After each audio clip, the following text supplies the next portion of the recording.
For centuries, London has been one of the world's leading financial hubs. But despite rubbing shoulders with New York and Hong Kong, until recently the UK's capital lacked the one thing that is now synonymous with a modern city: skyscrapers.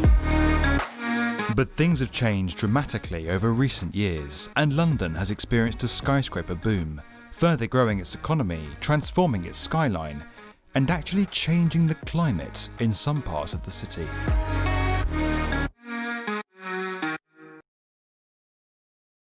Standing as a major cultural and financial hub for more than 2,000 years, London's rich history saw it resist a vertical push during the 19th and 20th centuries, while other cities, particularly in the United States, began to embrace the skyscraper. But that all changed in the 2000s with a push from authorities to grow the skyline and provide more space for the city's burgeoning financial sectors. Witnessing more than a decade of intense development, London's skyline has grown from just 2 skyscrapers before the turn of the century to 37 now either complete or under construction. While skyscrapers have risen across London, the biggest change to the skyline has happened here, in the historic heart of the city. Dubbed the Square Mile, the City of London has been the financial heart of Britain for centuries and is home to countless historic sites, including St Paul's Cathedral, the Royal Exchange, the Old Bailey, and the Tower of London. With such heritage, authorities established strict planning regulations for the area, preserving the city's past while protecting sightlines to landmarks. The view of St Paul's was given particular importance and has even dictated the shape of some of the skyscrapers here in the city, including 52 to 54 Lime Street, known to Londoners as the Scalpel, and the 48-storey Leadenhall building. Despite being designed by different firms and completed 5 years apart, these buildings' angles mirror one another, creating a striking view of the cathedral's dome from the east. But while these regulations protected historic sites and drove the shape of Britain's most iconic modern buildings, they didn't address density, and by 2015, with several tall towers having emerged in the area, the city was quickly becoming known as one of the windiest areas in London.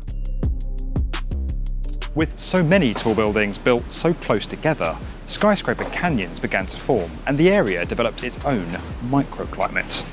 That resulted in wind being directed down into the street below, with forces strong enough to knock over cyclists and pedestrians. This phenomenon is nothing new in high-rise cities and was a factor in New York's introduction of setback regulations back in 1916.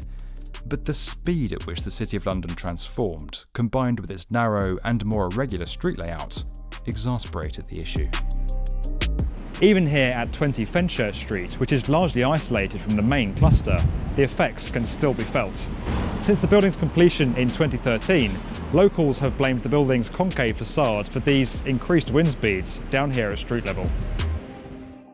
While these skyscrapers have enabled significant economic growth, the conditions they now create at ground level, particularly in the winter months, has left the area largely devoid of the active street life that other parts of London enjoy. With a pre-pandemic daily population of more than 500,000 and a further 13 skyscrapers due to complete by 2026, the City of London recognised the need for action and, in 2019, introduced the UK's first wind guidelines.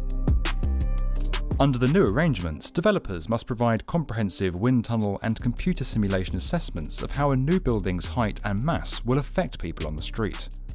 Maximum allowable wind speeds at ground level will also be reduced, and any proposed buildings found to negatively impact cyclists or pedestrians will be required to change their plans.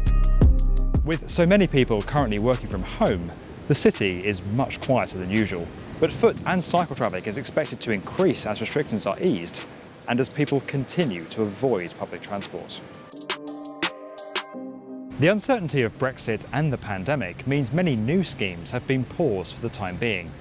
But a break in London's long run of development may be just what authorities and developers need to reflect on the size and shape of what we build here in the future.